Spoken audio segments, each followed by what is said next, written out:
Dr. Britt, I believe you played that F out of tune. That's impossible. I tuned that pitch with the tuner before we started rehearsal. Well, what you just saw in our last performance was my insistence on my last note being in tune because I had tuned it with the tuner earlier in the day. Well, in reality, we're not able to use the tuner to carry us through a particular piece of music and keep us in tune. We have to use our ears and what we hear going on around us and make adjustments as we are playing. So even though earlier in the day my F concert on the tuner was here, when I played the last note, it was actually flat and out of tune with the ensemble. So what we have to do is make sure that we're using the tuner as a point of departure for which our ears are going to then become better trained.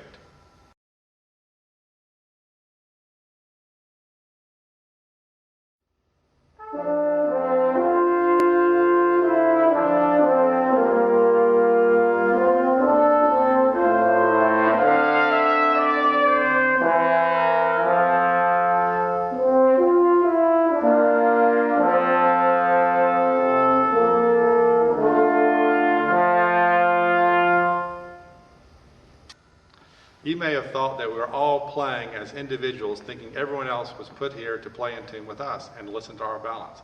However, it's important as an ensemble that everyone listen for balance and intonation.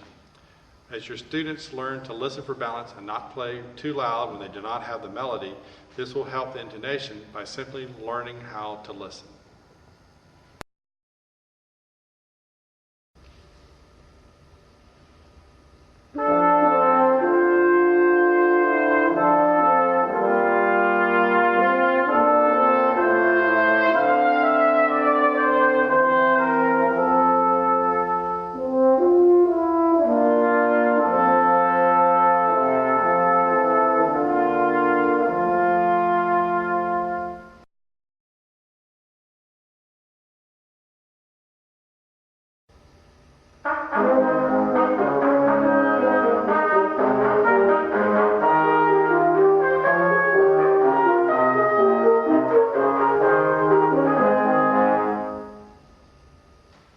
In the last example of music by Handel, what you heard was a demonstration by the group of how the ensemble would sound if the players in the group used a lack of air support.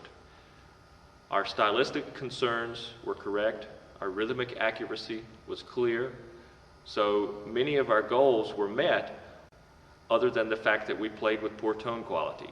Some of that was caused by some things that we were doing perhaps incorrectly with our embouchure, but more likely as a result of a lack of air support, the lack of wind moving through the instrument, hence the term wind instruments. As young players, your goal should be to take a full breath that is quiet, one that we don't necessarily see, that we don't get a lot of extra movement in, which can then translate into a fuller sound on your instrument. Try to use as much air as you can as you go through the phrase. Don't be concerned about running out of air. It's one of the free things in life is air. So your goal should be to take as much in and get as much out as you can so that the tone quality of your instrument is such that other people are going to, A, enjoy your sound, but B, can also play in tune with the sound that you're creating. If we create a full tone quality, then the other players in the ensemble have a better chance of playing in tune with you. Now we'll go back to this same excerpt of music by Handel, and we're going to demonstrate what happens when we simply play with better tone quality. You will hear the features that we just discussed will be enhanced merely by playing with better tone quality.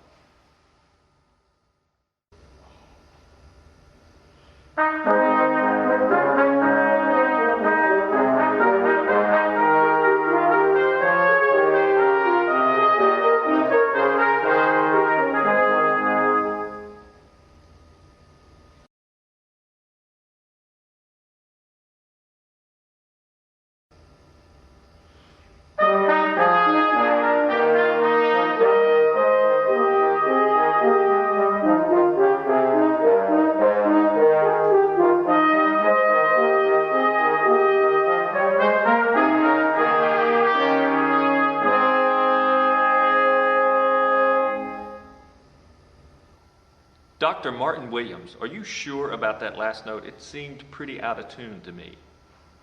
Well, of course it was in tune. I played it the same place I'd played it the rest of the piece. A common tendency among young players is to find a place where a note seems to be in tune and then assume that that note will be in tune no matter what piece is being played.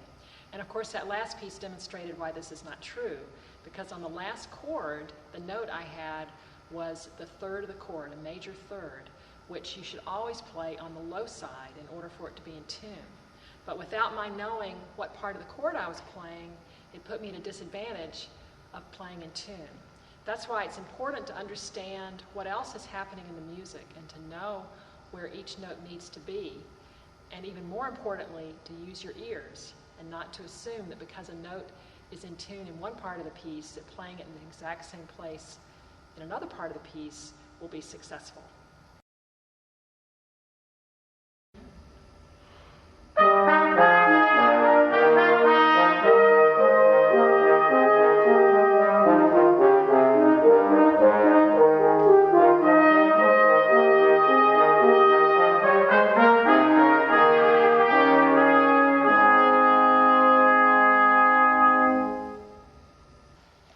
In this session, we've talked about different things that affect intonation for brass instruments and brass ensembles.